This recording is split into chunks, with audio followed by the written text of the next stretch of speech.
Hello, everybody, and welcome to another episode of the Primalo Wrestling Show. It's Tuesday, it's 7. We're on Facebook Live, so you know it's the Primalo crew.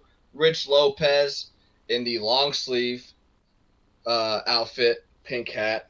Homeboy with the beautiful getup, the Hawaiian shirt, chilling with the big gold belt. My man, how you feeling, man? Dude, I just won the big gold belt. I'm down in Florida. I'm drinking Mm. Corona. No one could stop me. I'm world heavyweight champion. I put Ric Flair down. He's dead. Done. Yeah, Done.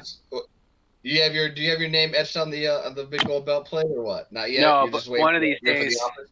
one of these days, if I can find the right person to do it for the right price, I do want to get Malloy etched in right there. But You can probably get that shit done on Etsy, actually. But I mean, I was just trying to help you out with the kayfabe, man. I was just trying to say, you could you just call the wrestling office and they're gonna get back to you on the nameplate. But I mean, if that doesn't work, yeah, Etsy could always work. You know what I mean? dude, how about when I first got this belt, my dad's like, "Why the hell did you buy that? And how Why much did not? it cost?" So I was like, well, I said, hopefully someday I can meet Ric Flair and he can sign it and I can make a bunch of money from it, or just have it as a really cool collector's item. He's I like, say, why I don't you don't just think try? you He's like, why don't you just try to get Ric Flair's address and just mail it to him and see if he'll sign it and ship it back to you? I said, but what if he doesn't? He goes, what the hell? Why not? And then I told him how much I paid for it. He's like, yeah, don't send that anywhere. He's like, what'd you spend smart on man. that? Would you spend $100 on that? No.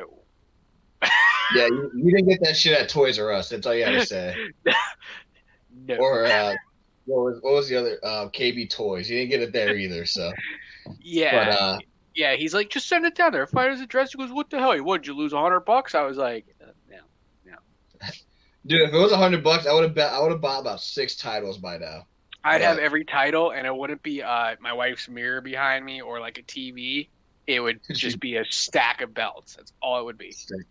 that's amazing. What are you sipping on today, my man? Are you doing anything crazy? You said Corona, so Corona Light, and then Adulting, made in Philly, brewed in Pittston, PA. So it's pretty also cool. the story of your life, dude. You're about to be a father in about 2 weeks, give or take. Obviously, we know how the pregnancy goes now. We're starting to get the hang of it with the dad life or the dad Yeah, prepping.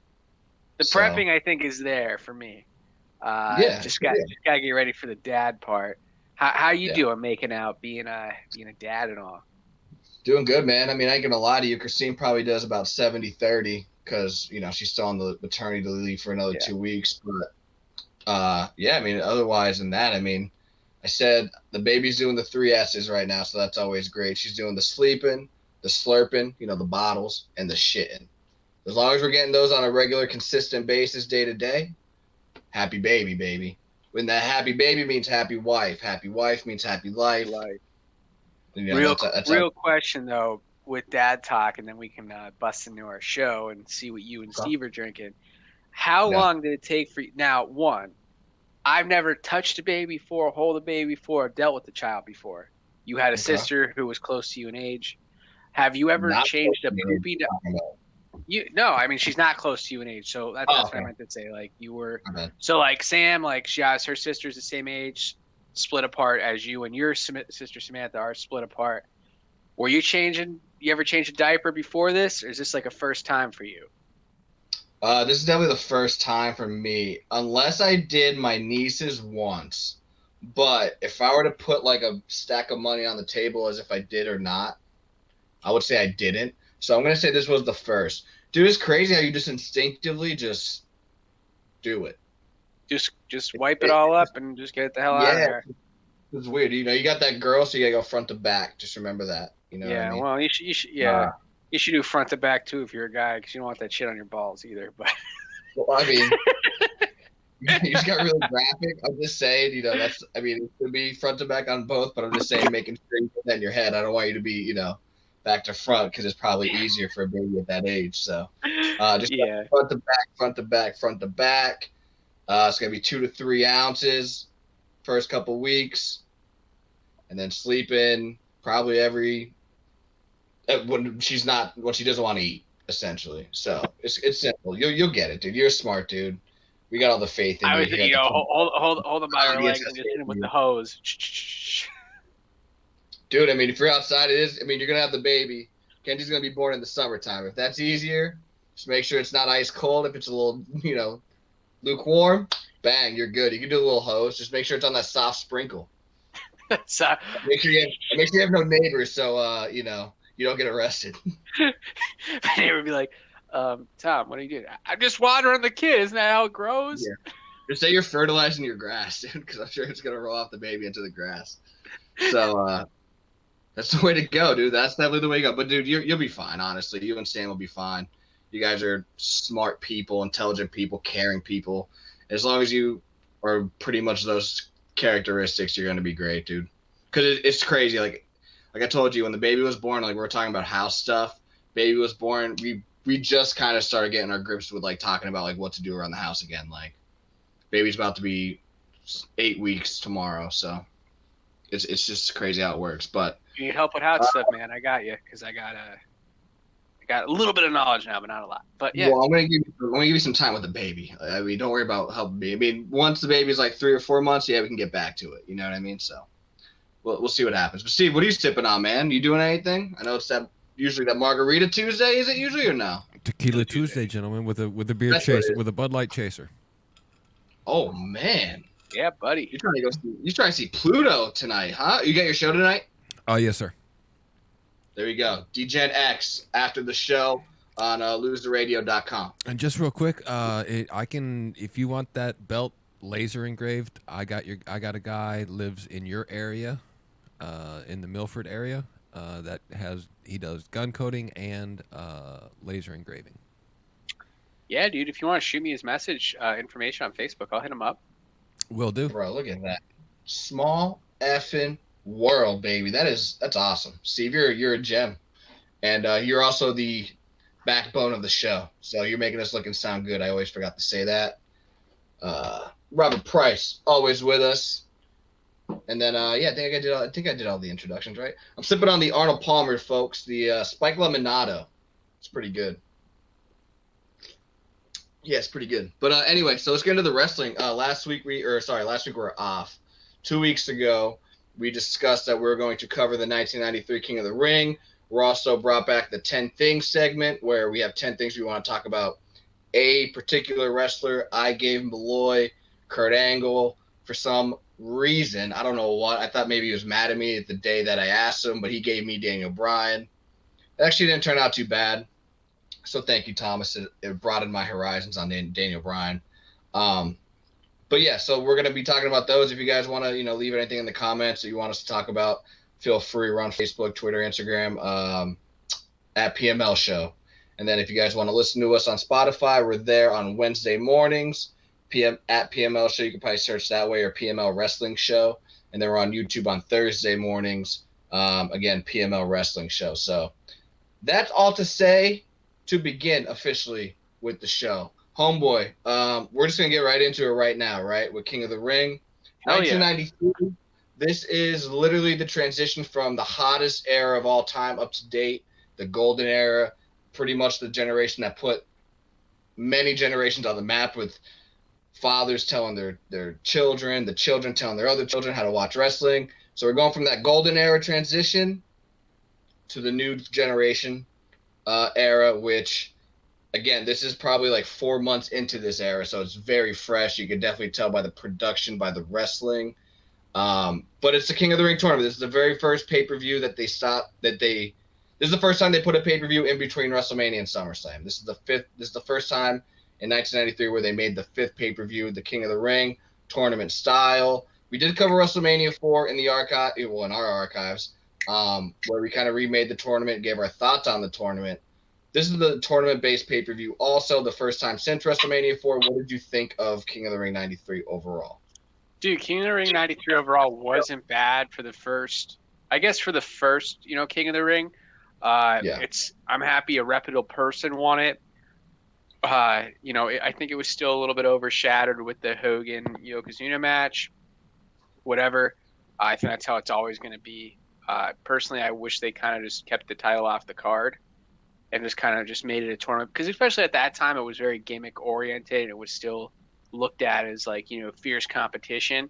And I'm a big component of just having them go to that King of the Ring challenges Hogan at SummerSlam. Maybe, Bret and him could have did a face-off at the end of the show. Bret and Yokozuna could have did a face-off at the end of the show.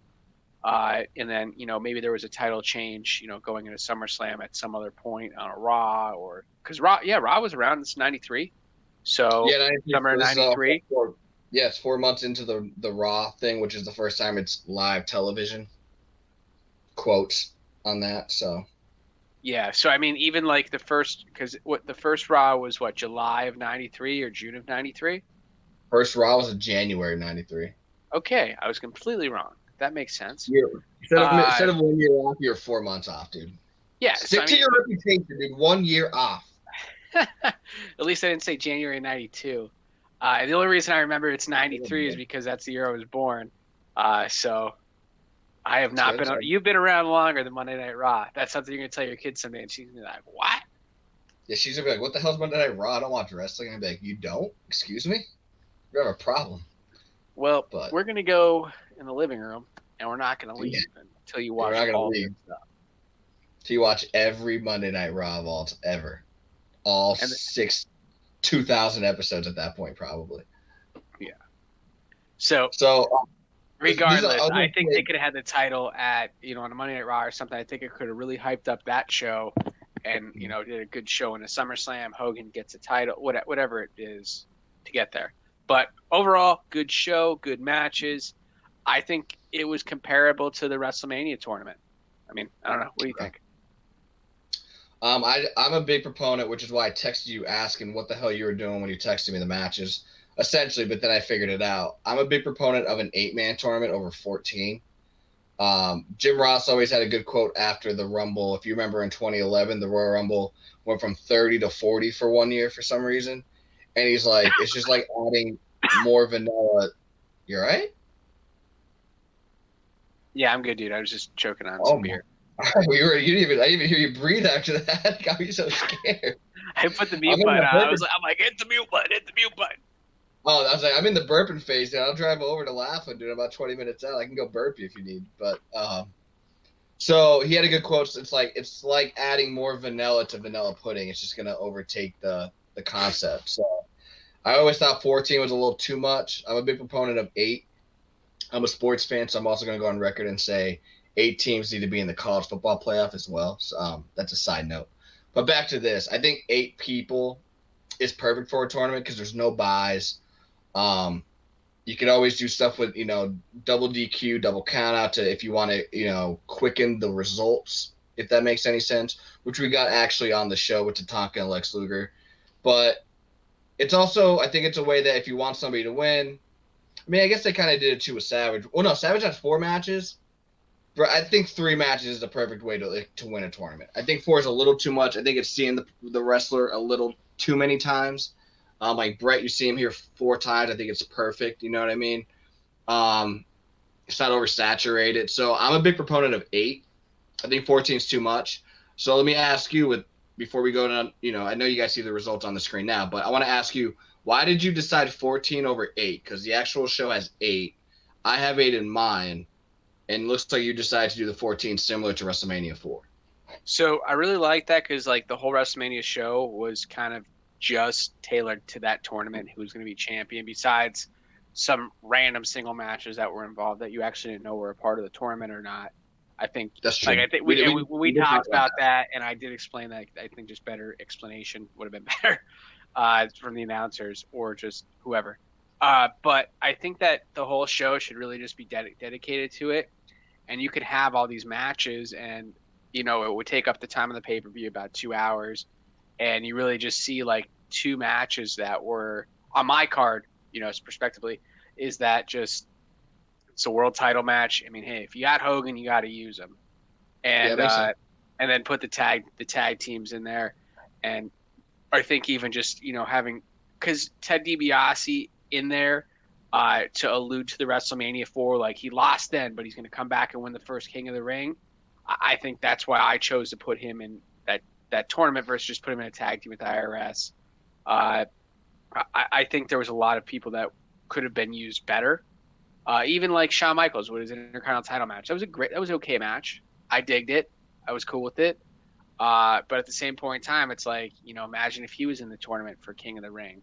He could face a Mr. Perfect, an Owen Hart, even Tatanka was on an undefeated streak then. Like there's a lot going on. There's a lot of moving parts, and it's like, why would you care about holding down the Intercontinental Champion when you could be King of the Ring? When it's such a, I would want to be that, right? See, at that point, it's the name of the pay-per-view. It's actually prestigious, so I get what you're saying, yeah. Now, if it's 2008, I don't want to be King of the Ring, so I want to be King Malloy. I would hate to do that gimmick. Like, why? I think you pull it off, bro. I think that crown would look good on you, dude. Dude, I would get like since this is my Hawaiian gimmick that I'm rocking now, I would get instead of wearing a kilt, I would wear a hula skirt and have like a hula crown or something crazy. Man, you're really like tropical lately, dude. You all right? Yeah. Did you go on vacation last week or something? I really just wish I went on vacation. So it got nice out, so I literally just drank a lot of beers on my porch. Yeah. And I grilled a lot, so I don't have a pool. There's no water by me. That was very unfortunate. But you know what? I said I'm just rocking this out now. I'm envisioning myself on a beach. Yeah, I mean, I ain't mad at that. I mean, honestly, like, I'm digging the tropical vibe. It's very positive. It's very energetic, dude. It's good for the show. It's good for you. It's good for me. You know what I mean? But I was incredibly stressed out. My old job, my new job is much more different. So it's a little lax. So I'm like, hey, I showed up the other day in a meeting wearing my other tropical shirt. And the guy's like, in my training class, he's like, I want to drink with that guy this weekend. I was like, all right, cool. See that, dude? Man. All right, so real quick, before we go into I mean, like I said, you guys have the results. Long story short, I'll just read them off real quick. Well, I'll say this. I think Bret Hart was the MVP of the actual show. I agree. Before we give our results of what we would have done, I think Bret Hart was the MVP. He had 3 great matches with Razor, Mr. Perfect, Bam Bam. The WWE title match is a little kabuki-ish, but it also worked at the same time. So like I'm always like, it's like that Undertaker casket match with Yoko. It's like it's kabuki-ish, but for me it worked. So I'm like 60-40 for it actually. What else am I thinking of? I think they should have had a finish actually to the Shawn Michaels match. I know that wasn't. I think that was a double. Was it a count out or double? I forget what it was. I wish that was the actual finish to keep putting Shawn over. Is there anything else I'm thinking of? Oh, Lex gets a pop at the double DQ or the time limit draw with Tatanka. He gets a lot of pop at Tatanka, which is why I believe Vince wanted to go with him as the next like America made in the USA gimmick. But all right, so you're in a positive mood, so I hope you don't inflate these numbers. I know you said you thought the card was good. Give me that Malloy rating. For the time, I think I would give it like a 7.5 out of 10. Come on, didn't you just give like WrestleMania like a good WrestleMania 7.5? You better just drop this down like another point, dude. I'll drop it down to a 7.3 rating. Okay. All right. It was a good pay-per-view. Like if this was 1993 and I was watching this like at the age I was now, I would be excited because it's something different. There's more wrestling on, and like there's a cast of characters there. That 1993 story, I mean, is decent. Especially going into like Survivor Series, and we've covered that, and Royal Rumble, WrestleMania. I guess it's a year that's not really talked about because it's like a changing of the guard, but it's still good because honestly, like if we're gonna like in my card, for instance, I was like when I first started watching it, I knew Bret won. I was like, what if Mr. Perfect won? But when I watched the show itself, I was like, yeah, I can't justify that because of how good Bret Hart was. It's like, and that's what sold me. I was like, Bret Hart's probably the best technical wrestler of all time. And really, I was listening to a podcast with Ric Flair and Conrad. Like it's a new one that just like came, like he just dropped it the other day. And he's like, yeah, I'm kind of pissed that Kurt Angle said Bret Hart's the best technical wrestler of all time, and it wasn't me or Ricky Steamboat or I'm like, yeah, no, because they're not at all. They're not at all. No, and and then Flair's like, well, even Kurt, he's better than Bret, and I'm like, I don't think so. Um, you could definitely make an argument for that, I but guess Bret did also it first. yeah, but at the same time, Kurt put himself in the discussion. He said that you put Brett, Shawn, Chris, Benoit, and him. Yeah. He's like, so I mean, like, but Kurt Angle's not gonna pick himself. Like, not many people outside of their prime are gonna pick themselves. They become modest people. You know what I mean? But Kurt deserves to be up there for technical wrestler, like Mount Rushmore, definitely. Well, But but Bret Hart though, he's gonna put himself in there. Yeah, you're right. Speaking of like modest, but he's like, to him, it's not modesty or humble. It's like holding a grudge. He did everything right through his whole career. He never did anything wrong. And I think It's Flair was just like he was just kind of pissed because I think he heard that recently, and Bret still talks like smack, I guess, on Ric Flair and like Triple H all the time. and All Roman the time. Reigns and stuff. And Flair's like, he's like, Bret just really needs to get over himself. He wasn't that He good. does. He does. I think they actually just made up on Twitter because like he tagged Brett in the thing. Like somebody tagged Brett in like the soundbite or whatever, and then like Flair said something. He's like, I still love the guy. He's like, what he does or whatever. And then they went back and forth and made up or whatever. But it's all Twitter talk. You know they're gonna talk shit on each other in the next interview. There's always been like some sort of bad blood with them. I don't know what it is. It's just I don't know. It's to me it's similar to like Shawn Michaels and The Rock. Like something goes deeper to where like you never see them talk or about each other or anything like that, no matter how much out of the spotlight that they are. It's just. Well, you it's think just Flair weird. didn't want to work with Bret in WCW like when he came over in '97 or No, I in think it's just '92 in WWF? yeah, that's what I would go to. I just think that the '80s superstars, so like outside of Savage, because Savage seems to be like the most level-headed guy ever when it comes to putting people over, but like the Hogans and the Warriors, the Flairs, the Dusties, I just don't think they wanted to put tag team people over, like because once they broke out to the single stars, because like to them it's like you're gonna put a guy over that's known as a tag team guy. It's demoting my talent. Like where do I go after that? You know what I mean? So I think that's how Flair was, even though Flair was really a WCW guy. So like he could have actually put Flair or Hart over, but I think it's something to do with that. But I don't know. It's actually to tie into the King of the Ring thing, like you said, a Hogan and Bret Hart standoff. I remember Bret Hart. I mean, obviously everybody says he says a lot of rumored things or stuff that actually happened, but you know how stories change daily. He always says that he had a photo shoot with Hogan. They're both holding each end of the belt, doing like a tug of war for the '93 Yeah. SummerSlam promo shoot. But obviously Hogan decided that he wanted to lose the Yoko because he didn't want to put Bret over, so to speak. You know what I mean? So it's always a lot of he said, she said, which leads to a lot of feuds also, which And again, once you're in the limelight, it calms down because you're not in the limelight anymore. honestly too, like to me, like listen to a lot of Hogan stuff because Hogan has more stuff like coming out. I think more and more and more because I think Hogan knows like, well, I can't wrestle, but people would pay me to talk. That's probably how he's collecting a check now. And he seems like he was kind of like a cool, like I would hang out with Hogan. Like he seems like he was a cool dude. Like I I really respect, like because everyone seems to talk well about him. Like Coco Beware, Macho Man. They obviously had a in and out, but Flair talks about him well. Even Edge and some of the newer guys that when they were dealt with him backstage, like he was cool. So I I think he was cool. To me, it's like he always, as long as he was over though, if that makes any sense. And the reason why I say that, and we'll get back to King of the Ring, is I was actually gonna text you about it because I actually just watched. I'm really behind on the biographies. so I'm am like, I. Yeah, me too. the last one I watched was the Piper one. I'm skipping the Savage one. I heard it was so bad, I'm skipping it. But I listened to the Piper one and Hogan.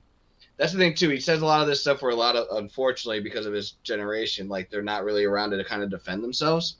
But he was talking about how Piper and him at the end of WCW, in the middle of WCW, they were talking about the '80s WWF run, going into WrestleMania 1. And he's like, yeah, Piper. He's like, this is what I was trying to tell you back in the '80s. And Piper's like, yeah, man, I wish I listened to you. And he's like, yeah, that's what I was trying to tell you the whole time, brother. So like, I feel like Hogan has it in his mind that he always was thinking for both people, but like, I don't think he was thinking for both people. I think as long as he was going over, he was happy. Because Yeah, like because the thing he always talks about too. Promise I'll get back to King of the Ring because I'm a huge Warrior fan. And speaking of Warrior, that biography just came out, so I really want to watch that. But Or was it Dark Side of the Ring that came out? It was one of the Yeah, two. Dark Side of the Ring came out, and it's going to be very interesting to watch both of them. Yeah. Because Warrior's current wife and ex-wife. So the one that's made to Biography. WWE, Dana Warrior's all about it, all into it. So it's probably a lot of positive stuff. Yep. But his ex-wife, who probably saw the rise of him, maybe knew the real him or knew what it was like when he was broke. The ego brewing. Yeah, so and like Dana Warrior's talking smack on the Dark Side of the Ring, and I think Dark Side of the Ring puts out a good, honest product. They do, but it's all about your narrative. Like, if your narrative is the dark side, you have to bring out the negative. So of course, it's going to give a good product. Yeah, because even with the Brian Pillman one, I don't know if you caught that or not. And we're all talking about nice wrestling here, so we'll get to the King of the Ring eventually. But with the Brian Pillman one, they brought on his wife, his second wife, or whatever the hell she was, because he was a little bit all around in the '90s with wives and different baby mamas and different drama. Oh God. Yeah, so it brought. You're doing the Hogan right now. Yeah, so it brought on, I guess, like his one wife who he was with at the time of death, who was kind of, partier, ex-model kind of a thing.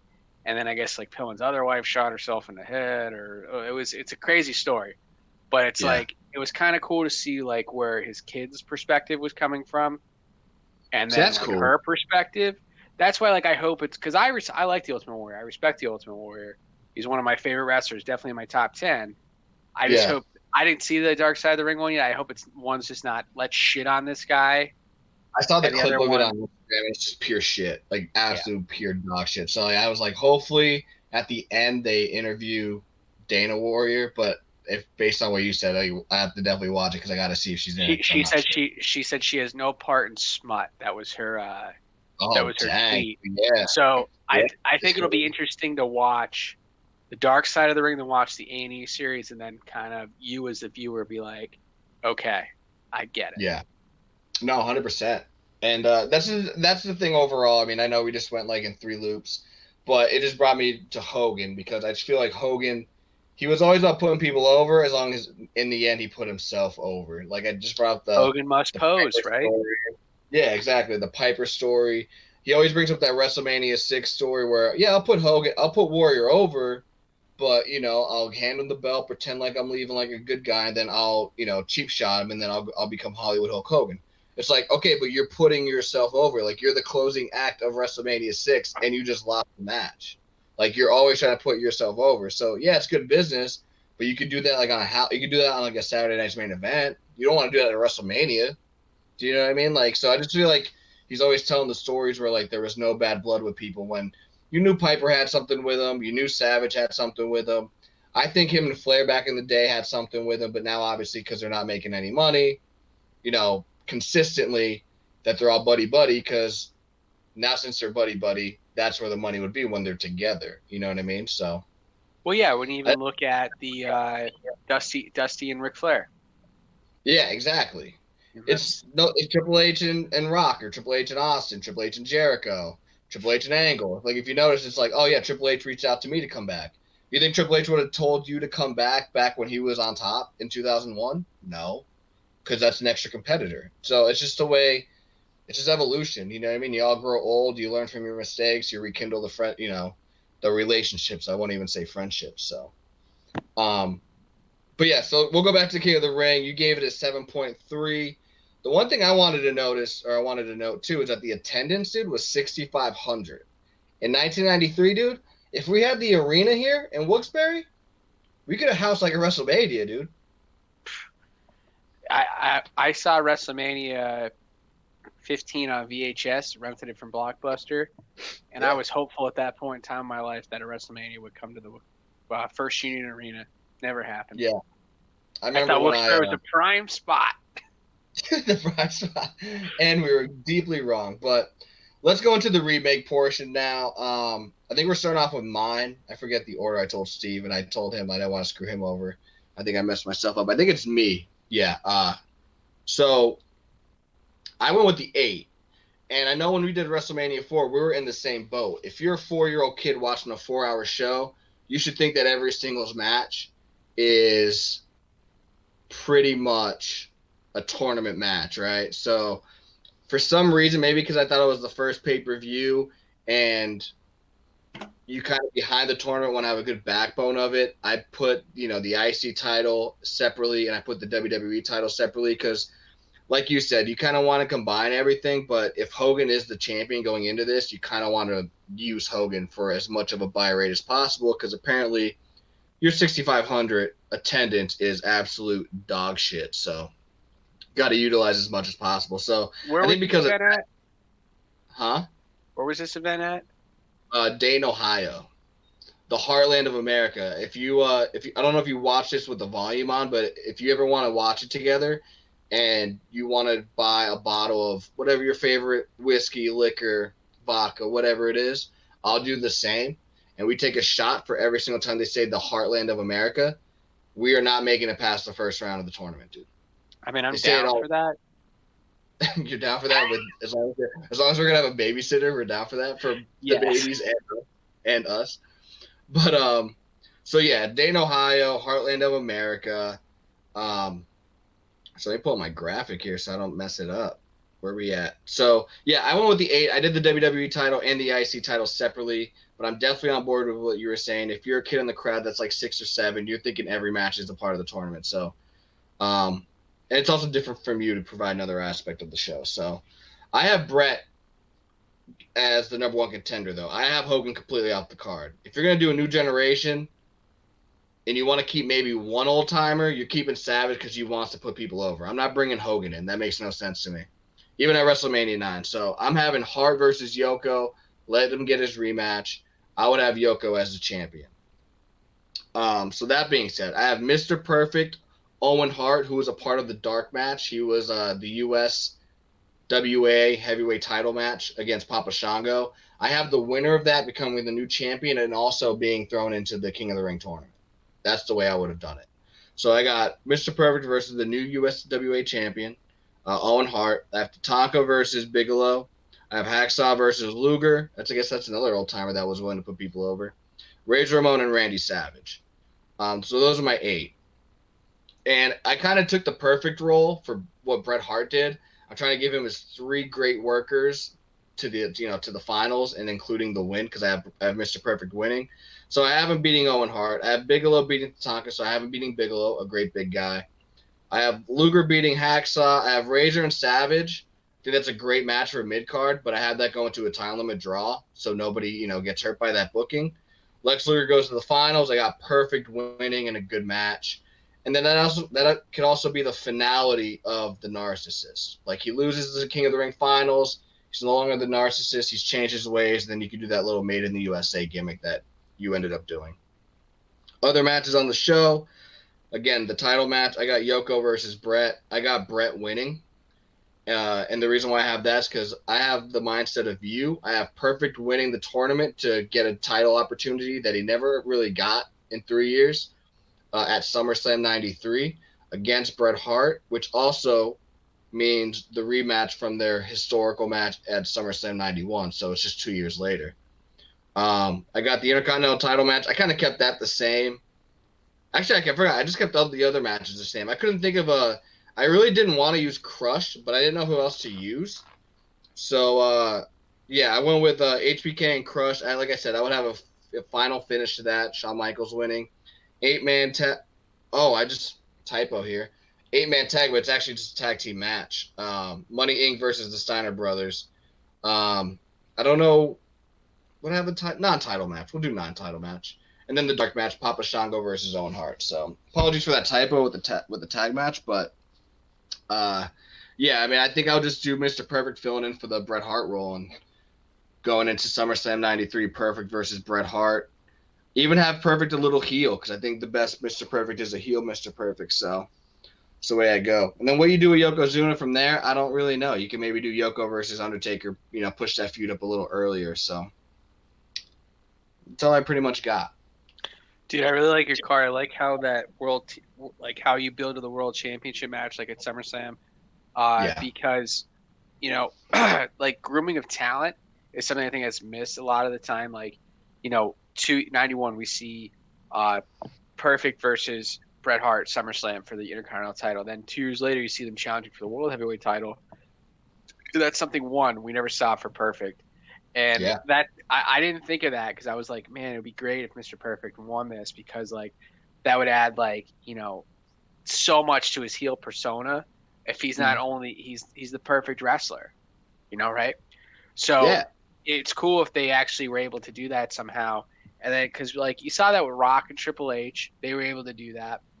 Even Bret Hart and Shawn Michaels were able to do that because they went from feuding as a tag team, mid card, major title. You don't see it a lot. Like how I guess you could say Cena did it with Big Show. He went from being a mid card talent, but Big Show's kind of already main eventer at that point in time. But no, I understand what you're saying. But Yeah. I wish they did more of that, like because I think the only person that was groomed that way correctly, like where it was like, beginning, middle, and then now you're at the Big Show, is I think the Shield characters, Seth Rollins, Roman Reigns, Yeah. Dean No, you're Ambrose, right. and they're the only three because everyone just gets tossed either right in the main event, like I guess you would say Braun Strowman to an extent was booked correctly, but I think that's how you do good booking. It's just No, that's start long them off story. here, work your way up. Yeah, no, So, I completely agree with you. And that's the thing too. Even with the finals, you could either do it at this show or maybe, like I said, right after. You could have Mr. Perfect because he's a face at the time win, which obviously we've always said tournaments or inaugural things like first ever Hell in a Cell, first Money in the Bank. It's always going to be usually a good guy that wins. So Perfect could win the event and then maybe like the next week go heel. yeah. So like it definitely makes sense. And then obviously you have the perfect heel, no pun intended, for Bret Hart, who's obviously the baby face of '93. So I just think it works out. And then also you're trying to distinguish this generation. What's this generation going to be? It's going to be more athletic, less over the top, more athletic, more wrestling. How do you do that? I mean, let's like Perfect and Bret, and obviously Shawn's not in the match, but those are probably the 3 biggest wrestlers at the time. And then obviously Razor Ramon could have wrestled at the time. Savage was still a wrestler. So like you're building your foundation of that generation as wrestling. So I think that's the way to do it at SummerSlam, honestly. Yeah, I agree too. Cause like it's just like that whole new generation, and and then you could talk about like the wrestling families involved. Like you have the Hennings versus the Harts. I mean, there's a lot of meat on the bones there that I feel like just went. I don't know why they didn't do it. Just because Hogan. Yeah. Like I think you would have pulled a lot of guys from, who are watching Greco-Roman style wrestling. Watching just got done watching the Olympics from 92, right? 92 there was the Summer Olympics. So you're watching that and it's just like, wow, these guys are super athletic. Why am I not watching wrestling every week? And Mr. Perfect, I mean, like Bret was kind of boring with his promos and stuff, but Mr. Perfect could have definitely, I think, been a good foil to him because I think he would have naturally pissed him off. Yeah. Yeah, it would have been more competitive. Competition breeds, yeah, obviously better competition, I guess. Because I feel like Bret Hart's best opponents over the years were Mr. Perfect, Shawn Michaels, Stone Cold Steve Austin, people who probably legitimately got underneath his skin. Yeah. Because like Bret's like, this guy, I don't want to take my spot. And then Shawn Michaels, same thing. Steve Austin. I think at that point in his career, he's like, I like this guy. I want to work with him. But Steve was very new too, so he got lucky. If it was Steve of '98, there's no way they're button heads for sure. Oh no, he's gonna stop a mud hole and run it dry on him too. Yeah, exactly. My bad about that typo because I originally had I didn't want to keep everything the same, but I was just gonna keep the undercards the same just to get the tag teams on the show. But I'm like, yeah, you can do without the head shrinkers and the smoking gun. So just do Money Inc. and the Steiners. So let's see what you got, man. Yeah. So I just pulled it up here on my screen. I got you got the 14-person tournament because you went the way that we talked about WrestleMania 4, which I am a big fan of. I was just wondering beforehand. Yeah, so I got here Mr. Perfect versus Owen Hart. Well, I did mine in 3 specific rounds. There's 3 rounds of the tournament, and then there's the main event match. Okay. So I opened my card up with Hogan versus Yokozuna. I feel like that would just bring a lot to the show. Opening it up, here we go. This is going to be the challenger, the king of the ring at SummerSlam. I got Hogan winning the belt against Yokozuna. Okay. Then I got, for my first round of my tournament, I got Mr. Perfect versus Owen Hart, HBK with Diesel versus Tatanka, Bret Hart versus Luger, Razor versus Papa Shango, Bam Bam Bigelow versus Crush, Jim Duggan versus Mr. Hughes, Ted DiBiase versus Billy Gunn. So Yep. the winners of that situation I have is Bret Hart over Owen, HBK over Tatanka, Bret wins over Luger, Razor Ramon wins, Bam Bam Bigelow wins, Jim Duggan wins, and Ted DiBiase wins. So that's a conclusion of round one, and then it's like a break in the show. I got the Steiners versus the Head Shrinkers, and I'm gonna give the win. Baby. Yeah, Steiners. I still wish that was a T-shirt that was available, but Yes. I think the Head Shrinkers getting the win there. I feel like they were known, but they never had any great victories over the course of their time as a tag team. I think that's a good way to just put some spotlight on them on this show. Yeah. Round two, I got Mr. Perfect over Shawn Michaels with Diesel. I feel like that would be a really good match put together. Again, like this is what we're trying to do here. We're trying to have technical wrestling matches because this is what this kind of era was known for. Yeah. Then I have Bret Hart versus Razor. Bret Hart getting the victory there, and then Bam Bam Bigelow versus Jim Duggan. Give Bam Bam he was a fierce, hot heel that was he was there and he was ready to take it on. And then Ted DiBiase, just like WrestleMania, pays, gets out of it. Woo! I'll get the bye here, fellas. I'll see you in the next round. So then I have Mr. Perfect versus Bret Hart in round three. I have Bret Hart beating Mr. Perfect. And like the thing is here for both Mr. Perfect and I think Bret Hart in my show per se would be like, oh, it's either going to be one of them. And they have like the best wrestling matches of the night. And then, hey, maybe we get to WrestleMania and it's these two guys for the title. Yeah. I got Bam Bam versus Ted DiBiase. Bam Bam beating Ted DiBiase with IRS. And then I have the finals. Bam Bam versus Bret Hart. It's just that big guy after you got done wrestling these strong, talented, technical wrestlers, then you just got to wrestle this boulder. So it's like you just had to pull all your athleticism out, all this stuff, and now you got to face a guy who's double your size. And I just think that would just show that Bret Hart's the guy to face Hogan. So that's where I'm at on that. And then the finals, and I just think Hogan just comes out and they just have a stare down with each other. And Bret Hogan SummerSlam, man, that would have been awesome. No, that definitely would have been cool, especially on a name attraction scale. I was thinking more wrestling based. You have a rivalry of 2 years. You're going more marketability, which still could have been a good match. I mean, Hogan did have good matches when he needed to. You know what I mean? He just adapted to the market. U.S. market's more over the top than actual wrestling. So, I mean, I like your card. Honestly, you obviously have 14 instead of 8, but for Bret Hart's opponents outside of Lex Luger, you pretty much have him in the same order of beating what is actually on the card, which is pretty cool. Like outside of Lex Luger, like he beats Ramon first, then Perfect, then Bigelow. So it's like you're booking the spot what actually happened, but it's also cool because you incorporated 6 other people in the tournament. Yeah, because it's to look at like who else is gonna do it. Like it's not just Bret Hart. Because I feel like watching that, I was like, yeah, Bret Hart's probably gonna win. Yeah, that's the thing. It's very believable because of like outside. I think because Razor's the only Razor and Mr. Perfect to me are the only two that could possibly give him something. So like outside the route, like the first 2 rounds, because they're his first 2 opponents, it's like, oh well, we know he's gonna win now. To me, that's the way I took it. And then too, I thought it was something I just thought was pretty cool was putting that Ted DiBiase in there with like that WrestleMania stigma. Like last time there was talent, awesome. I almost got there, so let's try one more time. And he was going to put people over too. Like I know I was bringing up that old generation, but I mean Savage and DiBiase were there to put people over, so it's cool. I think Hogan is probably one of very few people that didn't want to put people over at that point. Like at any point in time, I think Triple H, Hogan, and Cena seemed to be Austin. 3 guys. Austin that just didn't want, as long as it didn't make sense. So, no, I agree with that.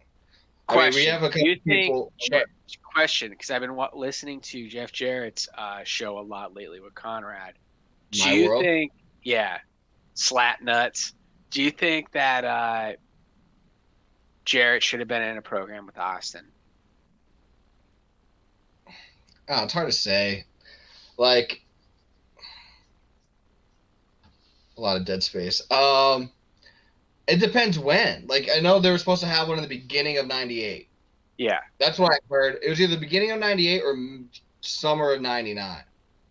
And I guess the summer of '99, because I feel like the McMahon-Austin feud kind of ran its course. But I felt like Jarrett was so mid-card. He was mid-card from '97 to '99. It just doesn't feel believable. So, like, if you were going to do it, I guess I would have done it in I guess, the lead up to the Rumble.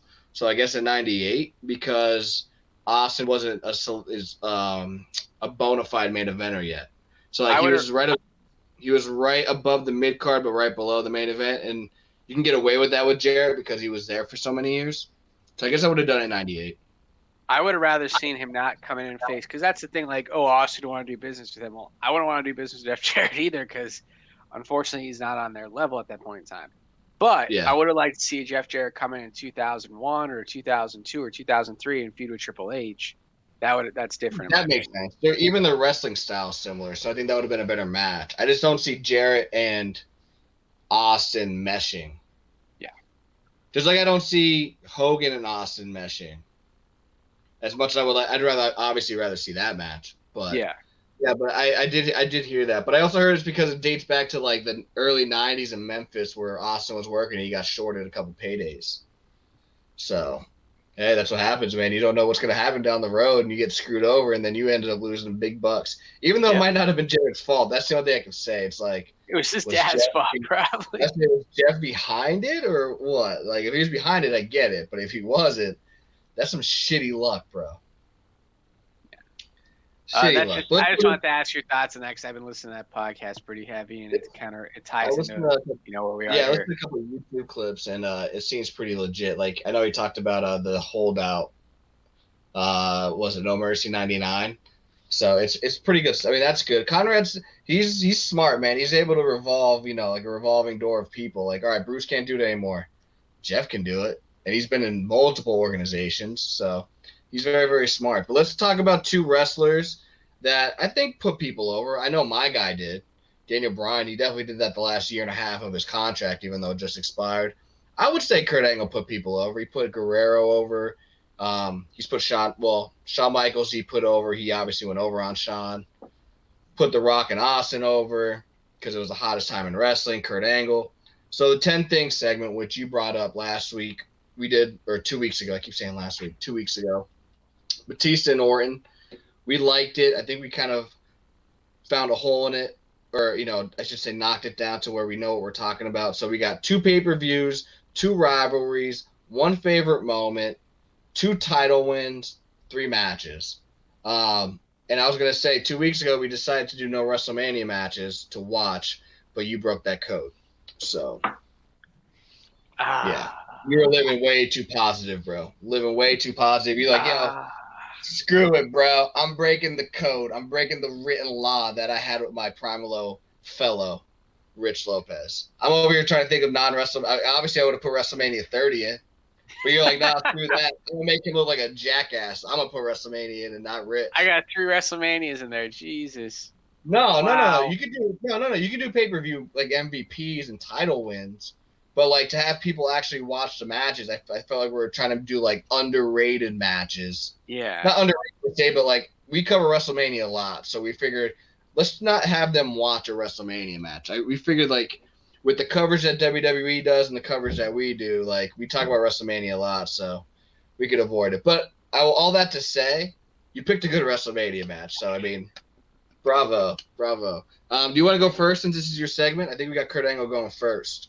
Yeah. And so we got. Go ahead. Sorry. Good to go. All right. Kurt Angle, his 2 opponents for me are definitely Chris Benoit and Edge. Benoit just they had a great, cool feud in 2001, and they extended that throughout the years, just always wrestling each other, which I thought was kind of awesome. And then Edge, I just think that whole hair versus hair thing, it extended way longer. What's that? I had to think about it when I was writing down, when I was doing the graphic. I was like, when the hell did he fight Edge? And I was like, oh, yeah, that's how he lost his hair. All So that's of actually a really 2001 good and one. like half of 2002, he feuded with Yeah. Edge in some No, way. you're right. Yeah, I was Didn't thinking about it. I was like, panic. damn, that's the epitome of this segment to do underrated shit. Yep. And then I got 3 matches. I have Shane McMahon, King of the Ring, Chris My favorite. Benoit cage match from like 2001, I think it was, on a Raw. It was Raw 2001. It was in May. I should actually put the dates down. My bad. I think it was in May, April or May, maybe even June. And The then spring, the late spring of 2001. We'll just say. there we go. It was right before Memorial Day, 20 years There you ago, go. right? Yeah, That they'll yeah. never show on the WWE Network. Then next No, they I were have. all right. They just won't acknowledge them. They won't acknowledge them now. Next thing I have is shouldn't have it there, but I should have thought of something else. Was Shawn Michaels versus Angle at WrestleMania 21. I mean, that's an awesome match. I guess I couldn't not put it there because it was just probably the best technical wrestling match on a WrestleMania card. I mean, you could put like caveat. I wanted to put WrestleMania here, but here's the actual match that I put due to our formal written agreement of the honor code. But you said, no, I'm living too positive. I'm living too tropical. Screw Rich Lopez. That's what you were saying. Screw you, Rich You could Lopez. put like Armageddon. You could put Armageddon. Hell in a Cell. That was a good one. That was a good one. Off the cuff, baby. Off the cuff. Then I have 2 wrestling pay-per-views as WrestleMania 19 and WrestleMania 20. Back-to-back WrestleManias. So I want to ask this, obviously, why did you pick these 2 WrestleManias, or why did you pick these 2 pay-per-views? Because I understand the matches, I understand the opponents. You explained the opponents. I obviously understand the matches. I want to hear the pay-per-view MVP perspective. I guess in consideration, if you look at WrestleMania 19, you look at the 2 title matches. You had Booker T versus Triple H. Other highlight match was, I guess, Taker versus Test and Big Show, or no, Albert and Big Show. WrestleMania 19 also had, I guess, Austin and Rock, but I feel like that match. Austin and Rock? But it wasn't their best match. I feel like, that match kind of lacked luster, and I guess at the time, even I remember I watched SmackDown a little bit heavier then, so I remember being very hyped for this match in particular. And then WrestleMania 20, versus Eddie Guerrero, I feel like that match delivered more than the Triple H, Shawn Michaels, and Benoit match. I feel like that match was kind of a cluster in a sense. And then WrestleMania 20, I mean, I guess you had the return of The Undertaker. That was cool. But I think the best technical match on that card was Angle versus Guerrero. And it really I guess it really put over, both Guerrero as being this awesome babyface and then Angle as being like this, really good wrestling heel.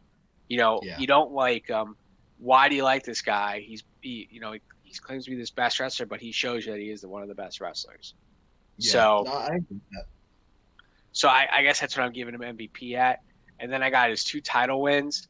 I have him beating Stone Cold Steve Austin for the title in Pittsburgh, Unforgiven 2001, right after 9/11. I thought that was kind of cool. He's like this Olympic hero. It's right after 9/11. Austin's obviously, blue-blooded American, but Angle, I think, is like, if you're ever going to do American characters, he's probably going to be the top one. Maybe, at a shitty time in Americans' history. I think this was something just to unite people together. We're America. Hell yeah. I thought that was cool to see. And then, and his family was after the win too. His family jumps the ring. That's cool. His brothers come in, his mom, that's some cool stuff. And then I would put you got to put in there his first title win against The Rock. He's wrestling for a year, and he's world champion against The Rock. Yeah, and he's a guy too who went from the bottom just very quickly to the top. He European champion, the Eurocontinental champion. Was he hardcore champion before or after his first title win? He was before he was, but it was a very short run. It was during that 24/7 rule thing. So that was my 2 title wins, and then the moment, obviously, Yippee-ki-yay is up there, but when he comes out with that milk truck, I just think that's hilarious. The milk bash he has, I mean, it stands the test of time up to Steve Austin's beer bash. No, I think it's great. I think it's definitely a good play on it because obviously Austin's one of the biggest heels at that time in the alliance, trying his hardest. Angle's doing a pretty good job as a face because this is his first time as a face. Yeah. So I think that's a good way to kind of get back at Austin, who was the originator of doing a beer truck or truck type of attack. So that's a very underrated rivalry because it's during that alliance, that invasion thing, which a lot of people poo-poo, as people say. But I'm actually a big fan of it, and I like that rivalry a lot between Angle and Austin. But I mean, all your stuff knocks out the park. I think his title win against Rock is very overlooked. I even think the WrestleMania 20 match with Guerrero is overlooked. I feel like Angle, because he's in that era with Austin and Rock and Triple H. Like, I feel like him and Jericho in the Attitude Era get overlooked. I think Jericho gets a lot of praise for the Ruthless Aggression / PG era. Yeah. Obviously, Angle probably gets Angle gets a lot of appreciation for the Ruthless Aggression era, but I think they both get overlooked when it comes to the Attitude Era or 2001's the Attitude Era. So like the prime Attitude Era, the end of Attitude Era. So, I mean, I like your stuff. Let's go to Daniel Bryan. Do you wish you ever saw a dream match with these two? Yeah, out of all the people, I guess like Angle Bret Hart would definitely be one, but in my opinion, I think Daniel Bryan versus Angle would probably be just as good and probably have a better storyline to it. Yeah, because I think they're both people that like to do a good promo. I think Bret, as much as he tried to have a good promo, it just didn't relate. That's why I always think Kurt Angle's better than Bret, because his charisma was he matched his wrestling ability like on the screen. And I feel like Bret didn't do that. Like, Bret's mat work was a 10 out of 10, but his mic work was like 7 out of 10. Where to me, Angle with his skits and all that was like mat work 10 out of 10, mic work, promo work, skit work, whatever, 9.5 to 10 out of 10. And Daniel Bryan, I mean, his promos aren't good, but his skits are good. I mean, you saw that with Team Hell No. You saw what he did with the Wyatt family. You saw what he did when he became like that recycled champion, the Go Green champion. So you got to see like different aspects that you really didn't get to see with Bret outside of the Canadian hero thing in '97, if that makes any sense. So I think the Bryan Angle match would have been a little bit better because it would have had a better build. But for like, if you're putting money on just to see one match, I think you would do Bret Kurt. So, all right. So yeah, my 10 things with Daniel Bryan. I got opponents. Got Randy Orton versus Randy Orton and AJ Styles. Randy Orton, I just think that authority thing that they had in 2013 going into 2014 was awesome. I kind of wish that they rekindled a rivalry once he came back in 2015 into 2018, or 2018 when he came back from retirement, but it just didn't work out that way. But I just think that the 2013 rivalry was so good. The Night of Champions. I think they had a really good Raw Street fight. The SummerSlam cash-in. I just think that's what I always think about when it comes to Randy Orton and Daniel Bryan. AJ Styles, I mean, that was the good yes guy going to the heel turn, which I feel like you never would have expected in 2018, late 2018. So you got that in 2018, and then they had a great couple matches on SmackDown during the COVID, obviously, during the pandemic where there was no crowd, and they still had killer matches. So those are the two. I really didn't want to think of like CM Punk or like Seth Rollins. I really didn't want to. I was trying to think like under the radar WWE guys, because I'm really a WWE guy anyway. So 2 pay-per-view MVPs, where he was MVP, excuse me. I got SummerSlam 2013. His match with Cena, great match. And then on top of it, the cash-in with Orton. With bringing back the reunion of Triple H Orton. I just think that was just awesome. And it obviously made the chase to WrestleMania 30 even better. So that's my go-to there. And then speaking of WrestleMania 30, if you actually watch that from start to finish, that crowd is dead once the streak is over. That streak is over. That crowd is done for until about halfway into the title match, because Daniel Bryan gets out of the stretcher. They do the stretcher job, but he gets out of it, and he ends up winning. the crowd's happy. So I literally think he's like if there's ever a term for MVP of a pay-per-view, I think this is actually it because he brought the crowd back to life. So title wins. I got the heavyweight title where he cashed in the Money in the Bank briefcase on Big Show at TLC, I believe TLC 2011. And then I got Night of Champions 2012. He won the tag titles with Kane, Team Hell No against Truth and Kofi, because that was the most unlikely bond, but they made it work because they're two great people, and their skits were awesome. Best matches, I got SummerSlam 2013 against Cena, Rumble against Bray Wyatt. That's where I thought Bray Wyatt got put on the map. And then I got the SmackDown 2020, I think it was June, against AJ Styles, Intercontinental title tournament. Again, there's no crowd there, and they still knock it out the park. That's just how good they are. Then my favorite moment, I almost put, because you did a personal moment 2 weeks ago with Batista, I was going to put Rumble 2015, dude, because we were there, and we literally just took over the show. So that's my one caveat. But I kept it with WWE base or WWE storyline. I got the yes chant where they're in the cage match. I think they lose, Bray Wyatt and Daniel Bryan. I think they lose to the Usos. And then Bray wants to do something to him, and then Daniel Bryan turns on him, and then that leads into the Rumble match of 2014. That was in December of 2013, I think. But, dude, that crowd, just when he's on top of the cage and he's doing the yes, yes, yes, like that's a moment, like visually, that you will just never, ever see. I thought you would never see that kind of involvement post-Attitude Era. But obviously he did. Yeah, it's just insane. Dude, he was so over, man. That's what kind of drew me back into wrestling. Daniel Bryan drew me back into wrestling in like 2010, 2011, 2012, 2013. I was just like, this guy is amazing. Yeah. No, 100%. So we're going to post these on our Instagram, our remakes of King of the Ring 93, our 10 things. So if you guys have a hidden match or a hidden rival of Kurt Angle or Daniel Bryan, let us know. We could debate. We could agree. We could, discuss it on our next show. But either way, let us know. We're on Facebook, Twitter, Instagram, at PML Show. If you want to tell a friend to watch our show or listen to our show, and obviously it's past Tuesday, so they can't catch it, tell them we're on Spotify, Wednesday mornings, PML Wrestling Show, and then we're on YouTube Thursday mornings to watch PML Wrestling Show. So 8:03, Steve, you are a gem. Too sweet, man. But I know you got your show coming up at 8:30. So thank you. Again, if you guys want to listen to any other shows on Loser Radio, go to Facebook.com/Loser Radio. But that kind of wraps up today's show. Hope you guys enjoyed it. We are the Primal crew. Rich Lopez, Tropical Homeboy Malloy, Steve making us look and sound good. Robert Price is always with us. Hope you guys enjoyed the show. Malloy, you might be a dad by next week. If not, we'll be back here Tuesday at 7. Is that good? Yes, sir. All right, cool. Hope you guys enjoy your week, enjoy your weekend, enjoy Memorial Day. Be safe, drink responsibly like we do. And until next Tuesday, peace. Peace.